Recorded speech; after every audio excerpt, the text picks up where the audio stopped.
Hello friends, मेरा नाम है साम खान और आप देख रहे हैं मज़ेदार कॉलेज। चिल्ड्रन, आज से हम स्टार्ट करने वाले हैं OCM का चैप्टर नंबर 4 जिसका नाम है बिजनेस सर्विसेज। तो children, business services is one of the most important chapter in your OCM में सबसे ज़्यादा इंपॉर्टेंट चैप्टर है तो वो यही है चैप्टर नंबर 4 बिजनेस सर्विस। करीब कोई 27 मार्क्स का ये चैप्टर आता है ऑप्शन के साथ। ठीक है, तो चलिए हम देख लेते हैं कि हमें इस चैप्टर में क्या पढ़ना है। What we have to learn in this chapter. Say 4.1 service with its feature, ये होगा lecture number 1। 4.2 business service with it types, ये होगा lecture number 2। 4.3 banking types of bank, ये होगा lecture number 3। 4.4 primary functions of commercial bank, ये होगा lecture number 4। 4.5 secondary functions of commercial bank, ये होगा lecture number 5। 4.6 E banking services, ये होगा lecture number 6। 4.7 insurance and some basic terms, ये होगा lecture number 7। 4.8 principles of insurance, ये होगा lecture number 8। 4.9 life insurance and types of life insurance policies, ये होगा lecture number 9। 4.10 marine insurance and types of marine insurance policies, ये होगा lecture number 10। 4.11 fire insurance and types of fire insurance policies, ये होगा lecture number 11। 4.12 transports modes of transport, ये होगा lecture number 12। 4.13 warehousing functions of warehouse, ये होगा lecture number 13। 4.14 types of warehouse, ये होगा लेक्चर नंबर 14। और 4.15 communication and types of communication, ये होगा लेक्चर नंबर 15। सो टोटल ये जो चैप्टर है चिल्ड्रन टोटल 15 लेक्चर्स में डिवाइडेड है। ठीक है, तो चलिए सबसे पहले हम देख लेते हैं सर्विस क्या होता है, उसके फीचर्स से। Meaning and definition of service से, service is an act of performance offered by one party to another. अब सर्विस क्या है चिल्ड्रन? एक तरह का एक्ट है या एक तरह का परफॉर्मेंस है जो एक पार्टी दूसरे को ऑफर करता है। क्या बोला मैंने कि ये सर्विस क्या है? एक तरह का एक्ट है या परफॉर्मेंस है जो एक पार्टी दूसरे पार्टी को ऑफर करता है। ठीक है, services are intangible in nature, they are neither manufacture transported nor stock, it can only be experience. अब जो सर्विस है तो वो इंटेंजिबल है, मतलब आप उसे देख नहीं सकते, छू नहीं सकते, लेकिन ना ही उसे मैन्युफैक्चर कर सकते हो, ना ही उसे ट्रांसपोर्ट कर सकते हो, ना ही उसे स्टॉक कर सकते हो यानी बचा के रख सकते हो, लेकिन सिर्फ आप उसे एक्सपीरियंस कर सकते हो। आई बात समझ में?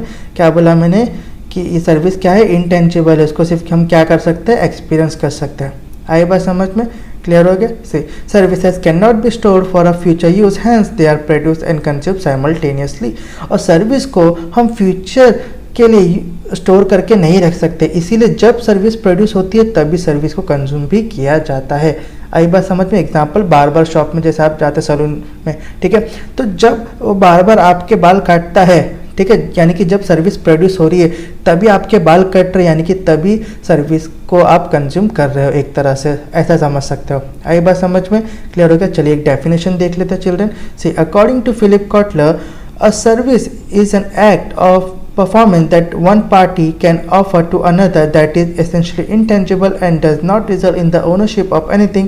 Its production may or may not be tied to a physical product. तो बहुत अच्छा एक डेफिनेशन बताते हैं फिलिप कॉटलर। ये क्या बताते हैं कि सर्विस एक तरह का एक्ट या परफॉर्मेंस है जो एक पार्टी दूसरे पार्टी को ऑफर करता है और ज़्यादातर वो इंटेंजिबल होगा, इससे ओनरशिप का कोई लेना देना नहीं होता है। ठीक है, और इसका प्रोडक्शन फिजिकल प्रोडक्ट से टाई हो भी सकता है या फिर नहीं भी हो सकता है। आई बात समझ में? क्लियर हो गया?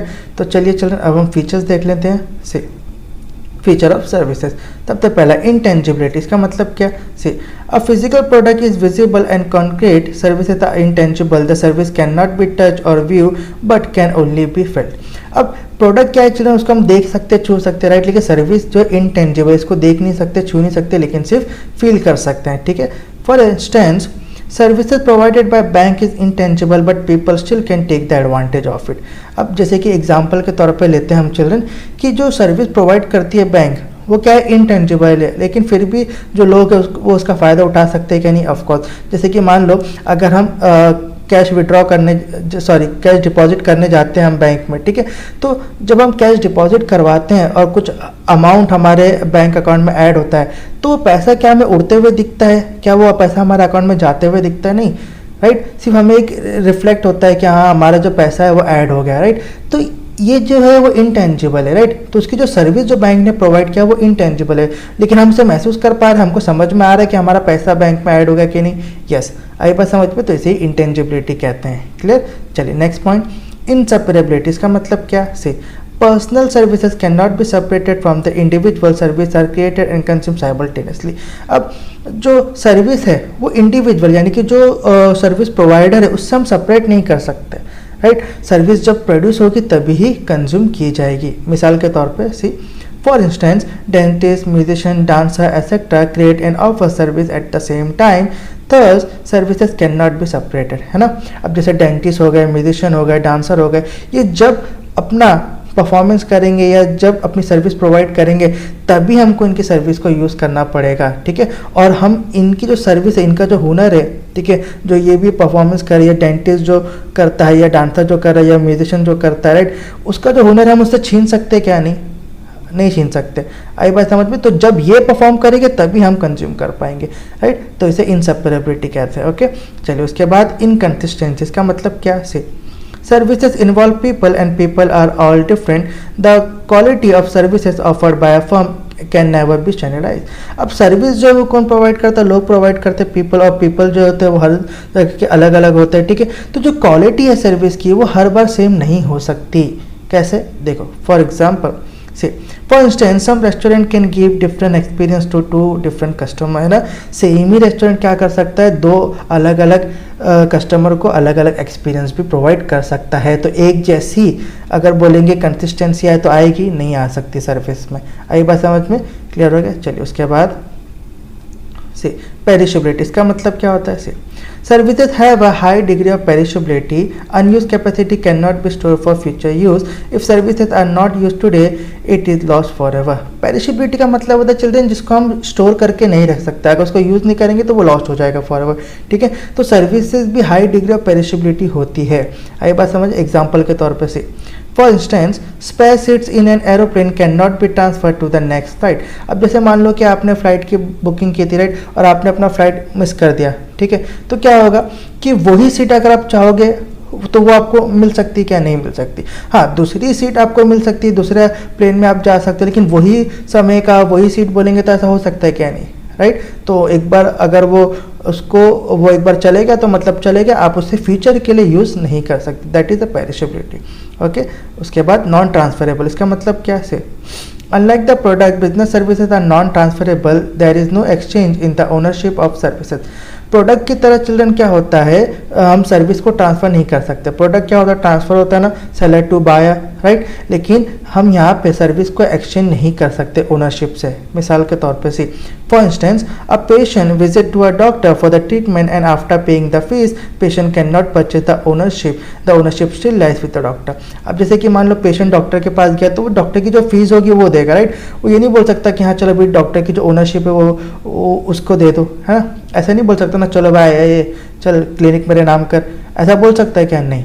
जो ओनरशिप है वो डॉक्टर के पास ही रहेगी, बदले में वो क्या देगा? उसको सिर्फ फीस देगा। तो जो सर्विस है चिल्ड्रन वो नॉन ट्रांसफरेबल है। आई बात समझ में?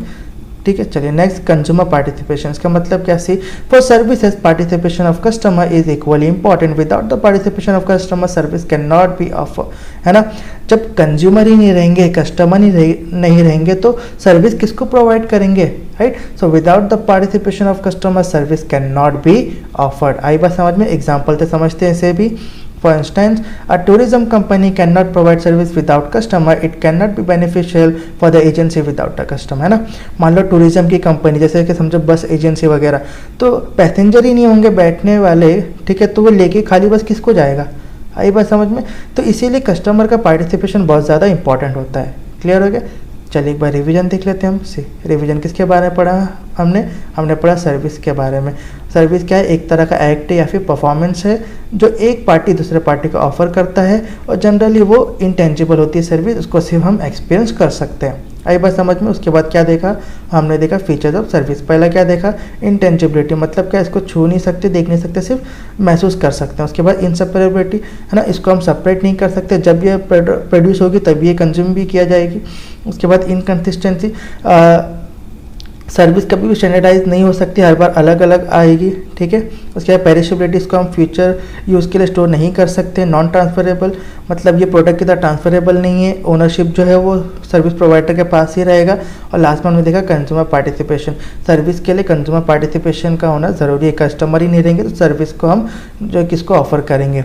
आई बात समझ में? क्लियर हो गया? सो आई होप चिल्ड्रन आपको आजकल के समझ में आ गया होगा। अगर आपको आजकल के समझ में आया तो आप इस लेक्चर को अपने फ्रेंड के लाइक शेयर सब्सक्राइब करिए। मैं मिलूंगा आपसे नेक्स्ट लेक्चर में, तब तक अपना ख्याल रखिए। Good bye.